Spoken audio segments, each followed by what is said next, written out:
अब तक किसी शातिर अपराधी की तरह ईडी के साथ आंख में चौली खेल रहे अरविंद केजरीवाल को दिल्ली हाई कोर्ट ने 2 दिन में दूसरा झटका दे दिया और उनकी गिरफ्तारी पर रोक लगाने से इनकार कर दिया। हाई कोर्ट ने यह फैसला केजरीवाल के खिलाफ ईडी के सबूतों के पुलिंदे को देखने के बाद किया। लोकसभा चुनावों के पहले आम आदमी पार्टी के लिए अब तक का सबसे बड़ा झटका है। अब ईडी ने केजरीवाल के खिलाफ कभी भी कोई बड़ा कदम उठा सकती है, क्योंकि हाईकोर्ट ने सुनवाई के दौरान ही ईडी से ये पूछ लिया कि आपने अब तक केजरीवाल को गिरफ्तार क्यों नहीं किया, क्योंकि समन पर समन भेज रहे थे। हाईकोर्ट के इस फैसले के बाद आम आदमी पार्टी में खलबली मच गई। फिलहाल इस मामले पर बयान देने के लिए कोई सामने नहीं आया। ईडी ने अदालत को बताया कि किन सबूतों के चलते सीएम केजरीवाल को पूछताछ के लिए बुला रहे हैं। इस दौरान जज वो सभी तथ्य लेकर अपने चैम्बर में गए और सुनवाई फिर शुरू हुई।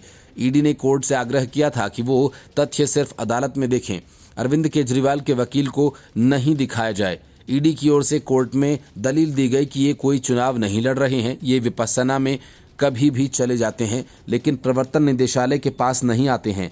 ईडी के वकील AHG राजू ने कहा कि केजरीवाल की अर्जी पर सुनवाई नहीं करनी चाहिए। जो राहत कल नहीं मिली वो राहत या आवेदन दाखिल करने से नहीं मिल सकती है। इस पर हाईकोर्ट के जज ने कहा कि कल के मामले में तारीख दिए जाने के बाद ही ये अर्जी दाखिल की गई है। ASG ने कहा कि ये याचिका सुनवाई योग्य नहीं है।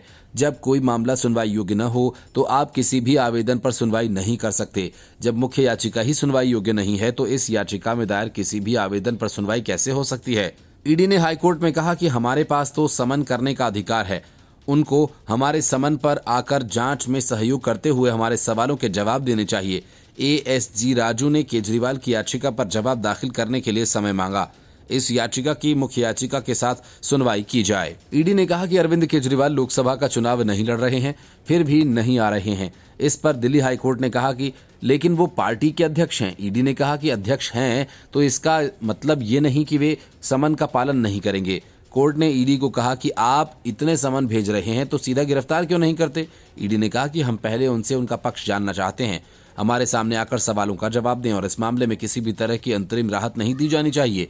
ईडी ने कहा कि अभी तक केजरीवाल इस FIR में आरोपी नहीं है, तो वो आम आदमी पार्टी के खिलाफ अगर कोई मामला दर्ज होता है तो उसको रद्द करने की मांग कैसे कर सकते हैं। केजरीवाल को डर है कि अगर आम आदमी पार्टी आरोपी बनती है तो सीधे तौर पर केजरीवाल भी आरोपी बन सकते हैं।